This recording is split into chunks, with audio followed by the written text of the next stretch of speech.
how to start up a cleaning business from scratch. So one of the great things about this industry is that you can set up a cleaning company with relatively little capital upfront.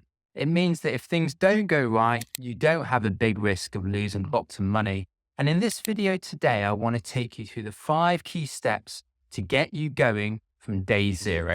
Once the business is up and running, and if you decide that you really want to make a go of it, that is the point in time that you want to start investing some more significant funds. So let's jump straight into it. So point 1 is to figure out your niche. This is something I talk about widely on my channel, but within the cleaning industry, there are lots of different niches. There's residential cleaning, there's office cleaning, carpet cleaning, window cleaning. There's lots of different areas within the cleaning industry that you can specialize in.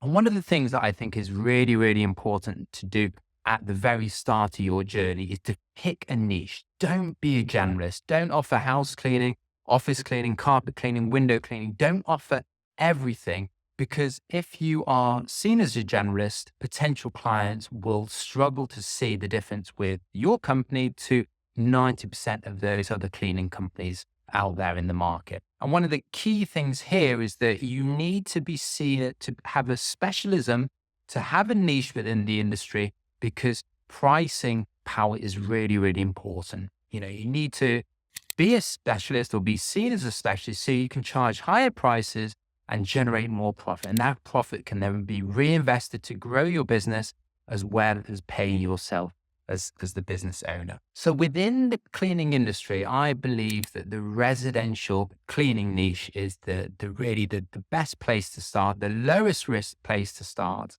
And you want to be focused on recurring clients. So homeowners that require cleaning every week or every 2 weeks, that would be where I would suggest starting out. And there's a couple of reasons for this. So first of all, generally, you don't really need much in terms of equipment and products and things like that. These are people's homes. You certainly don't need any deep clean equipment, any strong chemicals. These homes will often have the vacuum and the mop and the bucket already at the home. So really, all you will need to do is to take some basic cleaning products, your cloths and some brushes. But you don't need to spend an awful lot of money really to get up and running. If you compare that with, say, the office cleaning industry, you might need some more specialist floor cleaning equipment, or you need to have more kit and more equipment to service those types of clients. And then the other thing with residential versus office cleaning in particular is that cash flow with residential cleaning is awful lot better. So, let's say someone calls you up today to book in a cleaning for tomorrow. You book that client, you go in to clean for them tomorrow. You probably get paid for that clean tomorrow or even the day after. Whereas in the office cleaning industry, there is often a delay in the payments. Payments are often made at the end of the month or 30 days after that. So what you can find is that you're having to carry this lack of cash into your business. You're having to pay out your cleaners before you receive that money from your client. So the residential cleaning niche and servicing recurring clients within that residential niche, I think, is the best and the lowest risk place to start when getting set up and running with your cleaning business. So point 2 is then to identify and figure out your pricing. So pricing is one of the most common things that is talked about and asked about in this industry, because what is very common and something that I come across an awful lot with business owners is that they price their services too low. And the issue is if you price too low, it just means that there's just not a lot of profit being made in the business. It means that you don't have the funds to reinvest and grow your business. There's not enough funds to reinvest in marketing. There's not enough funds to bring in an office manager. There's not enough funds to pay you well as the business owner. So it all starts out with the pricing. So we always need to think, even before we get started, we want to try to price at the top end of the market. The very common thing to do at the beginning is to price your services low. You'll get more clients for sure, but arguably the clients that you'll be getting who are focused on a low price aren't the types of clients that you want to be serving. The low price clients tend to be more cost conscious, whereas those clients that are willing and able to pay a higher price often value other things more important than the cost, the quality of the service in particular. So you really want to try to go after those higher quality clients that will pay you more for your services. And ultimately, you can make more profits from those types of clients. The way to look at it is you want to get a feel of what the pricing is like in your markets. You need to have a look at some of your competition in your area. And in particular, you want to look at other franchises if they're in your area, Molly Maid, Merry Maid. Give them a call, get an idea of what the pricing might be. Have a look at some other cleaning companies in your area, the more established businesses in your area that you're aware of. You want to get an idea of how they price for their services, and really you want to set your pricing within that range. You don't want to be comparing yourself to other independent contractors or small cleaning businesses, because 90% of them will not be making any money. You don't want to compete with prices with them. You want to set your pricing in the range of those more established, bigger businesses to begin with. So that is the pricing. The next stage is the other thing to be aware of, was once you've got an idea of what the range is for those pricing for those bigger, more established businesses, you also need to check what your labor cost percentage is. And I have a couple of videos on my channel where I talk about pricing and looking at it in terms of labor cost. But ultimately, the idea is that you do not want to pay much more than 50% of your revenue to your cleaning staff. So let's say someone booked in a cleaning, you are paying your cleaning staff, let's say $20 an hour. You think it's going to be a 2-hour job. So to pay for your cleaners to do that job, it would be 2 hours at $20, which would be $40. You then take that $40 number and then you basically want to double it. So that $80 is really what you want to be charging your client. So a 50% labor cost is a really good place to start from, because it means that, after you pay your cleaners, you will still have 50% profit remaining, what's something called the gross margin, the gross profit. And this gives you a good amount to reinvest and grow the business, reinvest, and also pay you as the business owner. So the labor cost percentage is also something you want to check at the very start when you're figuring out your pricing. So hopefully you're finding this video helpful. If you are, please click like and subscribe. It really, really helps me. Let's jump on to point 3. So point 3 is then to figure out who will do the cleaning. Many people at the start will often do some of the cleaning themselves. If you're doing the cleaning yourself, you obviously need to make sure that you have some understanding of the products to use, techniques to use. Ultimately you want to provide a good quality service.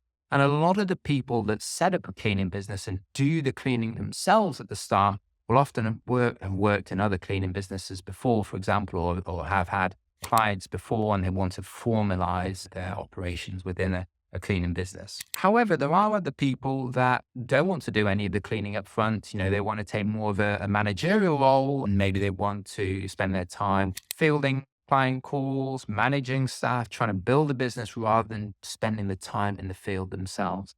And that is absolutely fine as well. That is the direction I went when I started my cleaning business to start with. If this is the way that you're going to do it, you obviously need to find cleaners in the first place and hire them into your business to start sending jobs to them. So Indeed.com is the place to start. There are other areas. Obviously, you can look at Facebook and some of the other job boards. But generally, if you're looking for where most candidates will be looking, you want to go to Indeed.com, type in cleaners jobs and your location. You can create an advert, and you want to start getting applications coming in and start interviewing those candidates. I've got a few other videos on my channel about recruitment. If you want me to point them to you, just drop me a comment and I will send the links over to you. The way that I did it at the very start was that I hired people on Indeed. And what I did was that I invited them for a test clean at my apartment where I lived. So what I would do is I would say, I'd speak to them on the phone for an initial telephone interview. If I liked what I heard, I would then invite them to a test clean. I would get them to come to my apartment, clean my apartment. I would pay them for that cleaning. But the idea is that it was really good because I got to see that person face to face, and I also got a clean home as well. A great way to start, and 9 times out of 10, I recommend people start in this way if they are recruiting cleaner at the beginning rather than cleaning themselves. So point 3 is figuring out who will do the cleaning. If it's not you, then look to Indeed to recruit your first cleaner. Point 4 is then to get ready to find your first customers. There's a couple of low cost and more cost-effective ways to start out at the beginning. These are great ways to find your first handful of clients, particularly if you don't have lots of spare funds. So The first and very obvious place is that you just want to be making sure that you are asking all your friends, all your family, and message all of them individually. Something I did at the beginning that worked well is I said, you can share this coupon code. This is like a mates rates discount. If you share this code with your friends and your family, get them to use this code and we'll give them 20% off their first cleaning. And really the idea is that you just want to get the ball rolling. You want to get a few cleans under your belt. It's not really about making money at this stage. You're just trying to get a feel, particularly of what it is like to run a cleaning business, what it is like to field client calls, what it's like to have checklists, what it's like to deal with cleaning staff. And you're just using this initial period just to learn as you go along. So it's not a problem offering a discount to your friends and family at the beginning. And, the fact that it's a discounted service, the fact that it's a new service, and the fact that they're a friend or family member will probably mean that they're going to be more understanding if things go wrong. And there will be little niggles at the start that you need to iron out. So this is a really great way to start. Once you're getting up and running, then the two places that I tell people to look to sign up with are pay-per lead sites. Bark.com and Thumbtack.com are the two sites that I would recommend. And what these websites are, they are a pay-per-lead site. What will happen is you sign up as a cleaning company and you will be able to see a stream of people who are looking for cleaning services, looking to book in a cleaning company.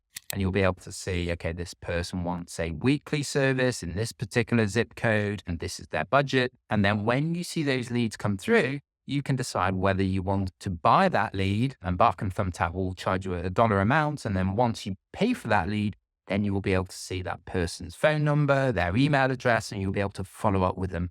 And the idea is that you want to follow up with those people quickly, ideally on the phone, because that is a more effective way to get clients than by back and forth messaging. As I said, the speed of response is really important, and you will collect and acquire a certain number of clients doing that. So the idea is that these pay-per-lead sites are a great place to start because you don't need a website to begin with. And as I said at the very beginning of the video, what we want to really do when we are starting off is we want to test the field. We don't want to invest too much money because we run the risk of losing that money if things go wrong. Along the lines of that, we don't want to spend hundreds of thousands of dollars as well as the time to build out a new website. So Bark and Thumbtack allow you to sign up as a provider without even needing a website. You just need a phone number, an inbox really to get started and up and running. Tell me, you guys, drop me a comment. Let me know how you found your first clients at the beginning. Let me know if there are other areas, other channels that are of interest. That would be really interesting for me to know. Point 5 then is cash payment. Figuring out your payment. How are you being paid for these cleanings? And again, I'm a big believer in simplicity, getting out, testing things. So, as we all know, people using cash or cash payment is becoming less and less common. Most people are paying for things with card. The issue with setting up card payments or payments through Stripe, for example, is that it does take a bit of time. There's a bit of cost, whereas cash payment is very simple. If you are booking in a new client and you tell them up front that it's cash payment and they need to have the cash ready there, and then once you arrive, that is something that will be a minor inconvenience to them. They'll have to go to the cash machine and get the cash out. But if it's clear and you remind them, hopefully it won't be too much of an issue. But what that means is that by accepting cash at the beginning, you don't have to go through the longer process and the additional cost of setting up a payment processor. There's no point doing that if you decide 3 weeks down the line that you don't want to continue to run your cleaning business. It continues on this theme that you just want to test the business as much as possible. Don't invest too much time. Don't invest too much funds at the beginning. If you then decide that you want to give this a proper go, that's when you then invest on things like payment processors, websites, and things like that. So point 5 is then to focus on cash payment at the beginning. As I said, make sure that the client has the cash available for you when you arrive at the property.